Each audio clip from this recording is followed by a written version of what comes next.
ಉಡುಪಿ ಜಿಲ್ಲೆಯ ಜಿಲ್ಲಾಡಳಿತ ಮತ್ತು ಚೇಂಬರ್ ಆಫ್ ಕಾಮರ್ಸ್ ಸಹಕಾರದಲ್ಲಿ 207 ಜಂಕ್ಷನ್ನಲ್ಲಿ 621 ಸಿಸಿ ಕ್ಯಾಮೆರಾಗಳನ್ನು ಮತ್ತು ಜಿಲ್ಲೆಯ ಗಡಿ ರಸ್ತೆಯ 10 ಕಡೆ ಸ್ವಯಂಚಾಲಿತ ಸಿಸಿ ಕ್ಯಾಮೆರಾಗಳನ್ನು ಅಳವಡಿಸಲಾಗಿದ್ದು ಇದು ರಾಜ್ಯದಲ್ಲಿ ಖಾಸಗಿ ಮತ್ತು ಸರ್ಕಾರಿ ಸಹಭಾಗಿತ್ವದ ಮೊದಲ ಪ್ರಯೋಗವಾಗಿದೆ. ಇದು ರಾಜ್ಯಕ್ಕೆ ಮಾದರಿಯಾಗಿದೆ ಎಂದು ಉಡುಪಿ ಜಿಲ್ಲಾ ಉಸ್ತುವಾರಿ ಸಚಿವೆ ಲಕ್ಷ್ಮೀ ಹೆಬ್ಬಾಳ್ಕರ್ ತಿಳಿಸಿದ್ದಾರೆ. ಮಾಧ್ಯಮ ಪ್ರತಿನಿಧಿಗಳ ಜೊತೆ ಮಾತನಾಡಿದ ಅವರು ಜಿಲ್ಲಾ ಎಸ್ಪಿ ಹರಿರಾಮ್ ಶಂಕರ್ ಅವರ ಮುತುವರ್ಜಿಯಿಂದ ಇದು ಸಾಧ್ಯವಾಗಿದೆ. ಈ ಸಿಸಿ ಕ್ಯಾಮೆರಾ ಅಳವಡಿಕೆಯಿಂದ ಜಿಲ್ಲಾದ್ಯಂತ ಕಾನೂನು ಸುವ್ಯವಸ್ಥೆ ಕಾಪಾಡಲು ಮತ್ತು ಕ್ರಿಮಿನಲ್ ಚಟುವಟಿಕೆ ನಿಯಂತ್ರಿಸಲು ಹದ್ದಿನ ಕಣ್ಣು ಸಿಕ್ಕಂತಾಗಿದೆ ಎಂದು ಸಚಿವರು ತಿಳಿಸಿದರು.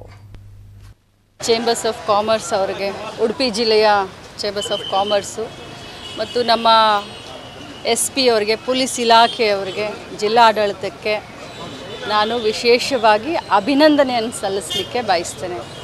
ಯಾಕಂತಂದರೆ ಇಡೀ ರಾಜ್ಯದಲ್ಲಿಯೇ ಪ್ರಥಮ ಬಾರಿಗೆ ಪ್ರೈವೇಟ್ನವ್ರ ಜೊತೆ ಸೇರಿಕೊಂಡು ಸಾಮಾಜಿಕ ಕಾಳಜಿ, ಸಾಮಾಜಿಕ ಬದ್ಧತೆಯನ್ನು ಇಟ್ಕೊಂಡು ಉಡುಪಿಯ ಜಿಲ್ಲೆ ಸಂಪೂರ್ಣವಾಗಿ ಸುರಕ್ಷಿತವಾಗಿರಲಿ ಅಂತ ಅವರು ಬರೀ ವಾಣಿಜ್ಯೋದ್ಯಮಿಗಳಷ್ಟೇ ಆಗಿರದೆ ಒಂದು ಸಾಮಾಜಿಕ ಬದ್ಧತೆಯನ್ನು ಇಟ್ಕೊಂಡು ನಮ್ಮ ಜಿಲ್ಲೆಯ ವಿಶೇಷ ಕಾಳಜಿಯನ್ನು ತೆಗೆದುಕೊಂಡಿದ್ದಕ್ಕೆ ಅವ್ರಿಗೂ ಕೂಡ ವಿಶೇಷವಾಗಿ ಅಭಿನಂದಿಸ್ತೀನಿ. ಸುಮಾರು 207 ಜಂಕ್ಷನ್ನಲ್ಲಿ ಜೊತೆಯಲ್ಲಿ 621 ಕ್ಯಾಮ್ರಾಗಳು, ಇನ್ನು 10 ಜಿಲ್ಲಾ ಗಡಿ ರಸ್ತೆಯಲ್ಲಿ 20 ಸ್ವಯಂಚಾಲಿತ ಕ್ಯಾಮ್ರಾಗಳು.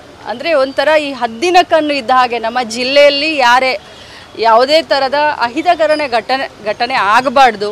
ಯಾರೂ ಎಲ್ಲೂ ಕೂಡ ನಮ್ಮ ಜಿಲ್ಲೆಯ ಹದ್ದನ್ನು ದಾಟಿದ್ರೆ, ಒಳಗಡೆ ಬಂದರೆ ಯಾರು ಬಂದಿದ್ದಾರೆ ನಿಮ್ಮನ್ನು ಕಾಯೋಕ್ಕೆ ನೋಡೋಕ್ಕೆ ನಮ್ಮ ಜಿಲ್ಲೆಯಲ್ಲಿ ಈ ರೀತಿಯಾದಂಥ ಒಂದು ಸೆಟಪ್ಪನ್ನು, CC ಕ್ಯಾಮ್ರಾನ ಎಲ್ಲ ಕಡೆ ಸುರಕ್ಷತೆಗಾಗಿ ನಾವು ಕೂರಿಸಿದ್ದೀವಿ.